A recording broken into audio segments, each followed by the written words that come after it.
Well, good evening. Thank you for joining tonight's discussion. The issue is obviously important and that you took time tonight. I appreciate your being a part of it. The talk is called How We Immediately Improve Policing No Matter Where We Are. And I am Nita Wiggins. And what I'm proposing is that the players insist on a guideline that spells out the expected behavior of police officers at the games. Once the players agree that this is necessary through their player representative, who in the NBA is Michelle Roberts, in the NFL it's DeMaurice Smith, through the representative of the players to the owners, those representatives can demand language that requires a certain type of behavior of police officers, such as not facing charges of police brutality. Once that language is approved by players, sent to the representatives, passed on to owners, it would simply be a matter of owners deciding that they agree that officers accused of misconduct are disqualified from working at their games. It becomes an accountability issue because the owners, are they going to say to customers, those of us in the public, that that they are employing officers who either are facing charges or have in their disciplinary records numerous charges of misconduct against people? That's how accountability comes in. Player to union representative to owner and to the public.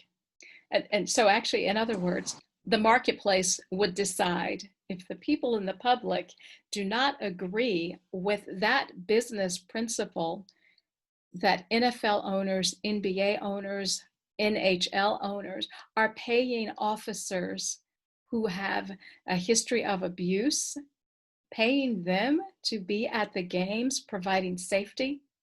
That will be the ultimate accountability. As a reply, Dee says, "I see. Thanks.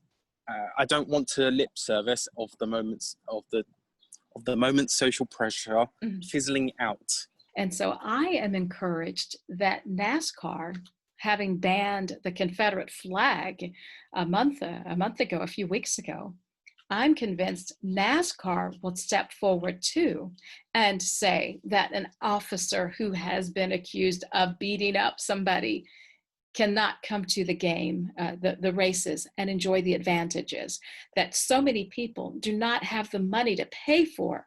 We pay police officers to go and be there. The strength of this program is to get people to step forward and say what they want and what they need. And as I am enlisting athletes, there are two former Dallas Cowboys with whom I've been on the phone in the past 2 weeks. I began this program about 4 weeks ago.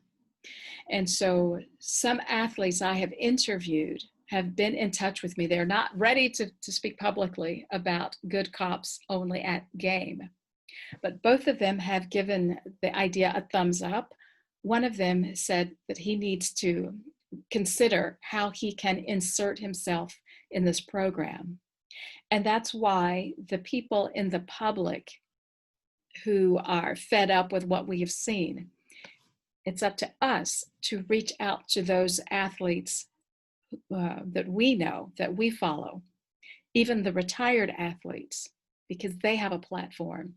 Once they hear from us, once they contact their union as current athletes or the retired players' unions, it's the same process. With enough of their input, this can reach management level, which then becomes a business decision when the people on the streets have had enough and when the owners realize the people on the streets have had enough.